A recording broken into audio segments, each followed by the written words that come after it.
band I played in for 14 years started right there. I reckon it all got started around late 1978, and Grant and Glenn and myself would come down to the church on a Tuesday night and we'd sit down in this area here and just play some stuff. Grant had a guitar, Glenn had a guitar. I didn't have a guitar, but the reason for that was that I didn't play it. And so I would just sing and we'd all sing together, have a little bit of fun. And then at some stage, Artis joined us, and he was a bass player, and then Greg joined us. And so we'd all be sitting down here just for an hour or so and just playing and all that sort of stuff.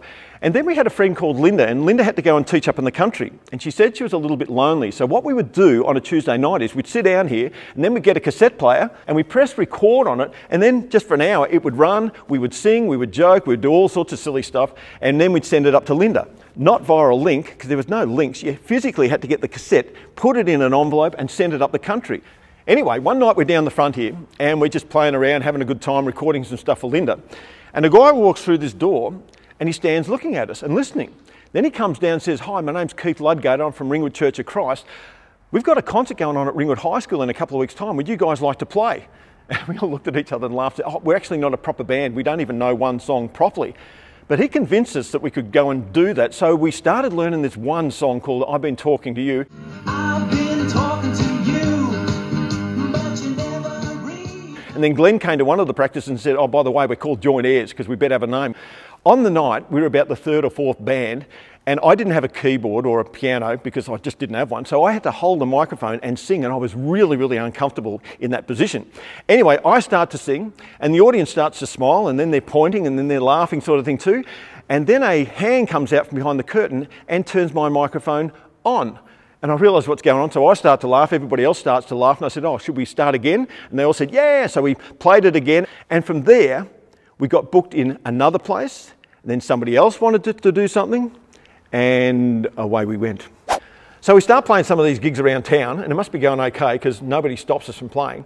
And at the same time, Glenn moves on to another band called Crossroads, who win a national competition, fantastic band. But then Linda comes back to Melbourne, and so she joins the band, and now we've got a female voice in with a couple of male voices, which is great. Except there was still one thing missing. And that is that most bands have a set of drums in them, and we didn't. So my best mate growing up, Mike Waddell, he joins the band, but not only can he drum, he's a really funny guy, and the whole stage thing started to change when he joined the band. Okay, let's do it.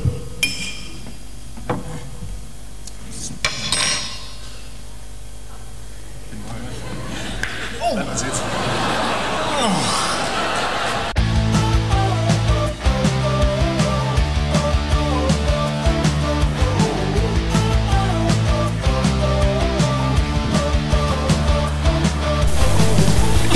My water pistol.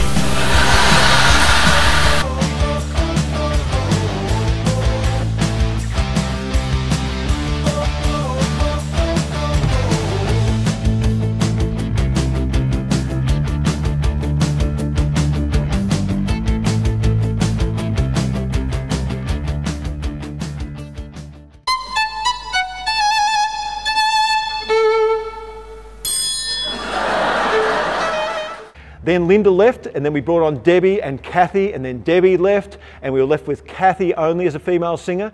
So one night, Grant and I did some auditions with some people, and in walks this young 19-year-old girl called Cindy Lathan.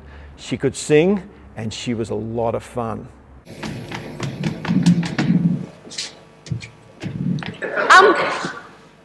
I've only been with the band a few months, right? So I thought, wouldn't it be nice to have a photo of all of you to take home with me? So if you could all just smile, okay? You ready? Okay. Could the people on the ends just move in a bit?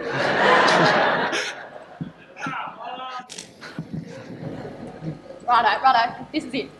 1, 2, 3, cheese! Did the flash go off? Oh, Ripper! Thank you.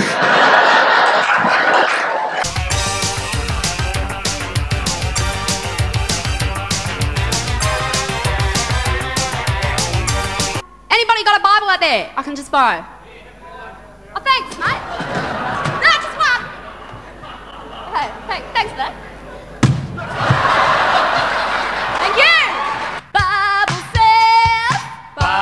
says, ain't no chains on me. Anyway, okay, I started reading this book and fair dinkum, I just couldn't put it down. And you want to know why? Because there was some chewy left on the back cover. And it's so thoughtful, it still had some flavour in it. Anyway, okay, I'm reading this really ace story, alright, because there are stacks of them in there.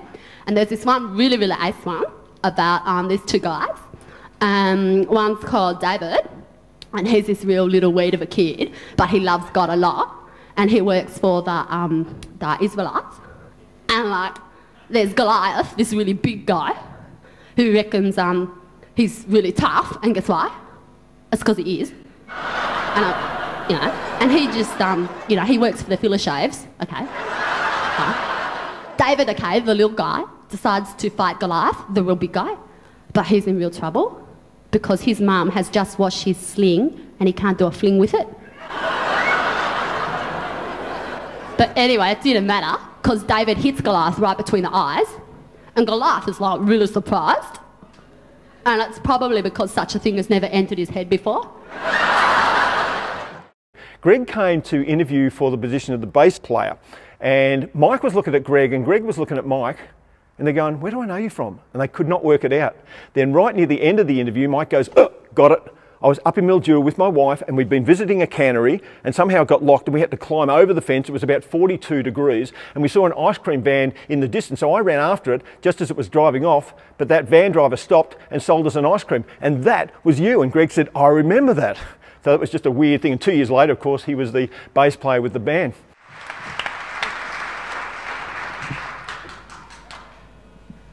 This is John.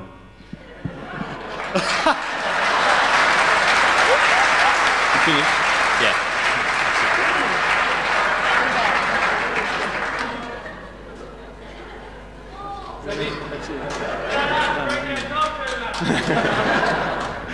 We had a lot of fun taking our music and our skits and our film around the countryside. Yes, we did film, but not like you're thinking. It was on projector. We were using actual film being projected up onto the screen. That could be logistically really tricky sometimes too.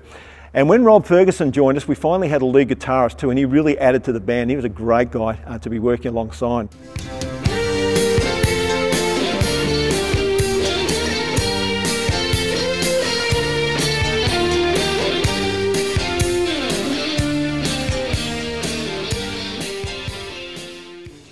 Somebody once said to me, "What type of band are you?" And I said, "That's a really tricky one." I said, "I think we're probably contemporary, Christian, gospel, middle of the road, rock to comedy." I don't know.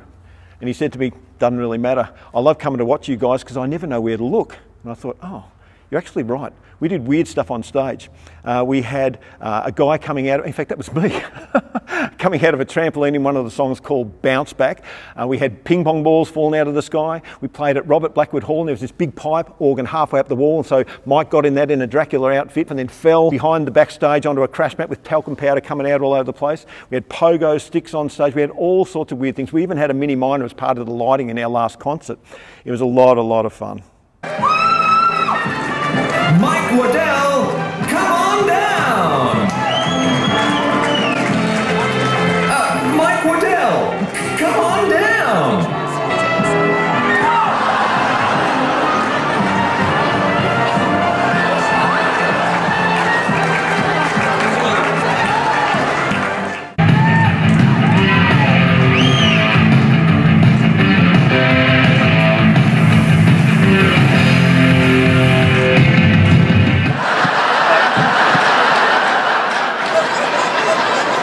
There's a whole bunch of people down there doing this. You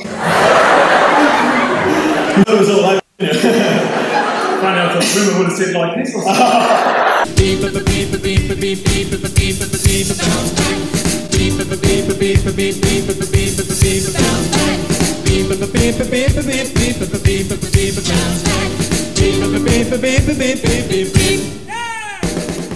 We always get the timing wrong on this song. How about I give you 4 bars and then we're in, okay? Okay, 4 bars. You ready? Yep. Ba, ba, ba, ba.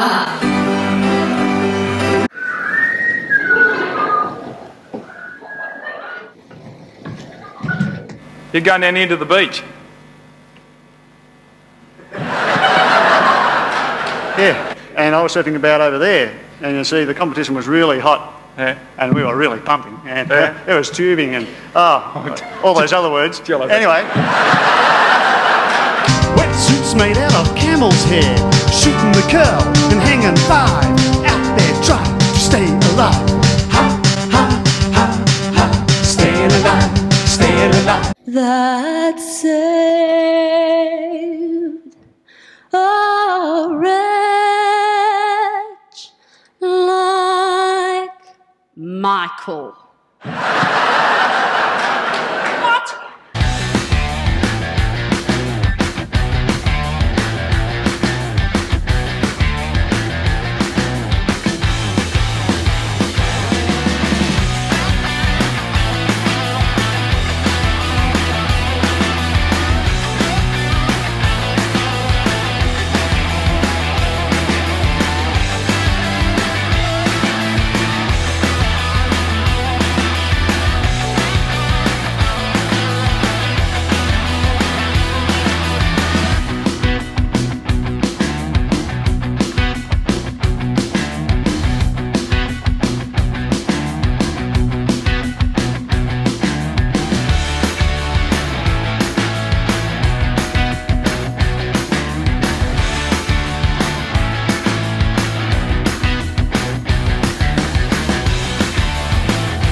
I loved every single member of Joint Heirs over those 14 years, all the way from Glenn and Grant right back at the start to the other girls and guys that came into the band over the years.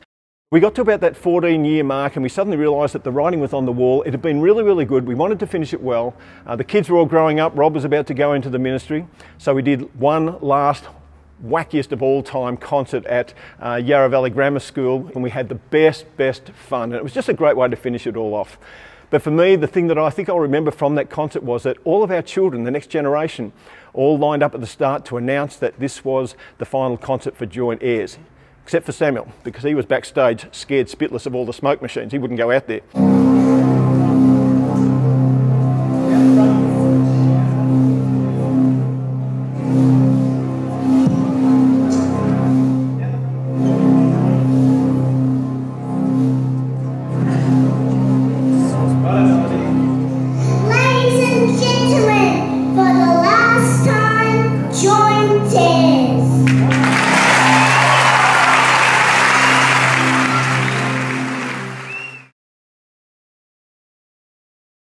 It would have been about 6 months after that, I reckon, that I started watching this show on TV called Swordfish. And it was a whole collection of contemporary Christian artists like US artists Amy Grant, Michael W. Smith, Steve Curtis Chapman, DC Talk, Petra, all of those ones. And then one day the announcer says, hey, are there any Australian artists out there that have done a video clip? And I started laughing. I think, I don't think anybody in Australia does that stuff. Then a friend of mine, Mark, who worked at Channel 7 and was a good friend, said, hey, why don't we put a clip together? I said, what, us? You've got to be kidding, mate. He said, no, we got stuff from the last concert. And I said, yeah, but that was taken on handy cams by people who didn't even know what they were doing. But anyway, for a little bit of fun and a bit of tongue-in-cheek, we went up in the hills and we shot this song and we took all bits and pieces out of the final concert, put it together, and it was meant to be tongue-in-cheek. Even when we were doing the stuff up in the hills, we were flicking our hair and doing all the pretentious stuff that bands do just for a little bit of fun. Anyway, we sent it in. Would have been 3 weeks later and I'm sitting there and suddenly, that's us.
You gave me eyes with which to see you through belief. You gave me ears with which to hear you, Lord. I ask you, give to me a voice to praise your name.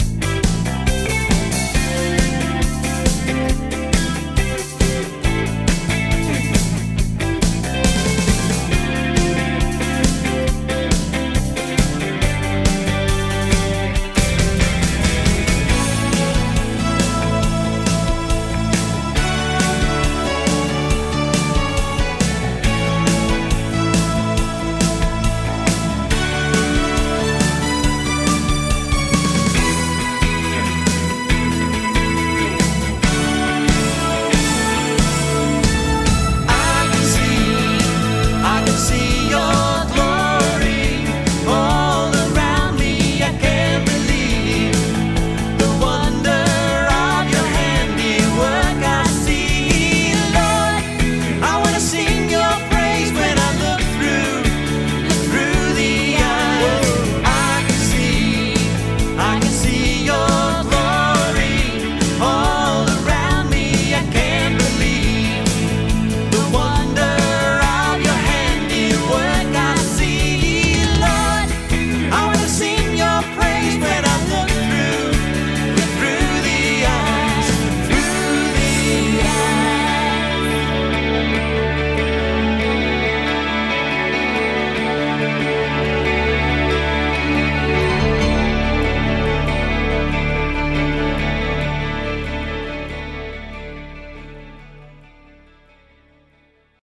One, two, three, cheese.